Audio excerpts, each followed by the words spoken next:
दोस्तों, आज की यह कथा कोई साधारण कथा नहीं है या उस स्त्री की कहानी है जिसके घर में कभी इतना धन था कि लोग दूर दूर से उसकी समृद्धि देखने आते थे।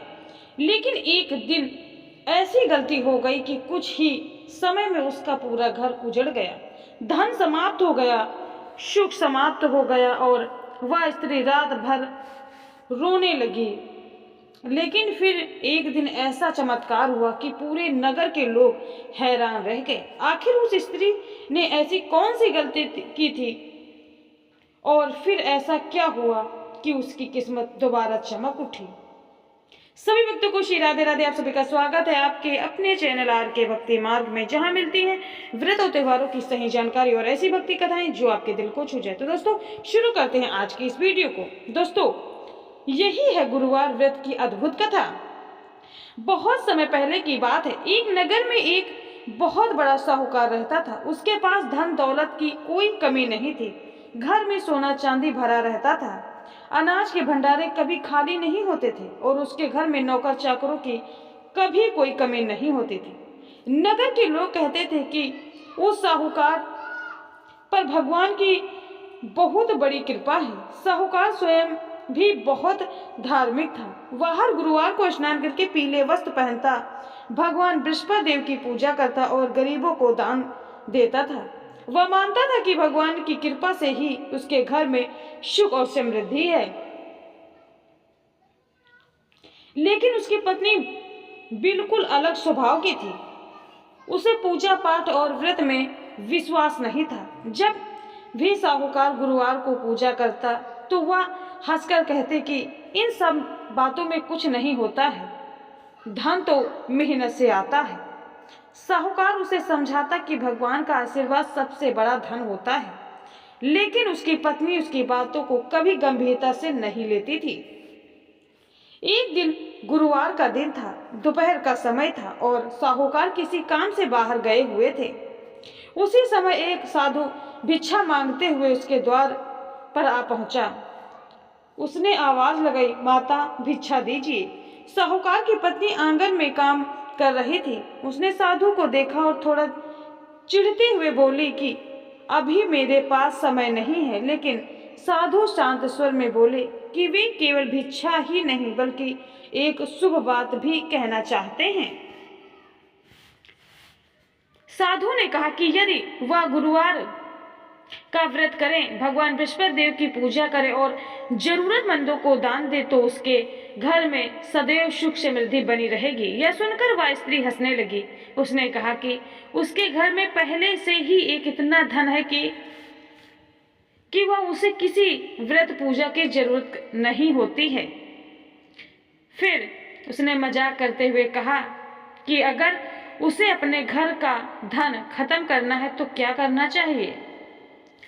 साधु ने शांत स्वभाव से कह दिया, वह ऐसा करना चाहती है तो गुरुवार के दिन वे काम करें जो इस दिन नहीं करने चाहिए, जैसे कि गुरुवार को घर लीपना पोतना, बाल धोना, पीले वस्त्र न पहनना और केले के वृक्ष की पूजा न करना। ऐसा करने से धीरे धीरे घर की समृद्धि समाप्त होने लगेगी। स्त्री ने यह बात मजाक में सुनी, लेकिन उसने वही करना शुरू कर दी। अब वह हर गुरुवार को वही काम करने लगी जो नहीं करने चाहिए थे। समय बीतता गया। वह धीरे धीरे उसके घर की स्थिति बदलने लगी। पहले व्यापार में थोड़ा नुकसान हुआ, फिर लगातार घाटा होने लगा। फिर घर के अनाज के भंडारे खाली होने लगे। कुछ ही समय में वह घर जो कभी समृद्धि से भरा हुआ था, वह गरीबी आने लगी। अब हालात इतने खराब हो गए कि कई बार घर में भोजन के लिए भी अनाज नहीं बचता था। साहूकार और उसकी पत्नी दोनों बहुत दुखी रहने लगे। वही स्त्री जो कभी पूजा पाठ का मजाक उड़ाती थी, अब रात भर जाग जाग कर सोचती कि आखिर ऐसा क्यों हुआ है। एक दिन वही साधु फिर से उसके दरवाजे पर आ पहुंचा। उन्होंने भिक्षा मांगी। इस बार साहूकार की पत्नी बहुत दुखी थी। उसने रोते हुए कहा कि पहले उनके घर में बहुत धन था, लेकिन अब सब कुछ समाप्त हो गया है। तब साधु ने कहा कि यह सब इसीलिए हुआ क्योंकि आपने गुरुवार के नियमों का अपमान किया है। लेकिन साधु ने यह भी कहा कि अगर वह सच्चे मन से भगवान बृहस्पति देव का व्रत करें, पीले वस्त्र धारण करें, केले के वृक्ष की पूजा करें और गरीबों को दान दे, तो भगवान की कृपा से उसके जीवन की परेशानी दूर हो सकती है। दोस्तों, स्त्री को अपनी गलती का एहसास हो गया। उसने उसी दिन से सच्चे मन से गुरुवार का व्रत करना शुरू कर दिया। वह हर गुरुवार भगवान बृहस्पति देव की पूजा करने लगी और जरूरतमंदों को दान देने लगी। धीरे धीरे भगवान की कृपा से उसके घर की स्थिति बदलने लगी।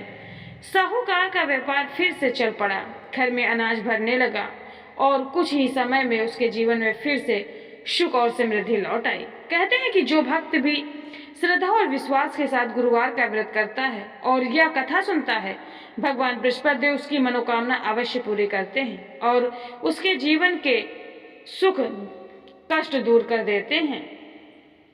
दोस्तों, अगर आपको ये कथा पसंद आई है तो वीडियो को लाइक कीजिए, कमेंट में बताइए कि आप इस व्रत की कथा सबसे पहले कहाँ सुनना चाहते हैं और हमारे चैनल को सब्सक्राइब करके बेल आइकन दबाना न भूलें ताकि आपको रोजाना ऐसी ही अद्भुत भक्ति कथाएं मिलती रहें।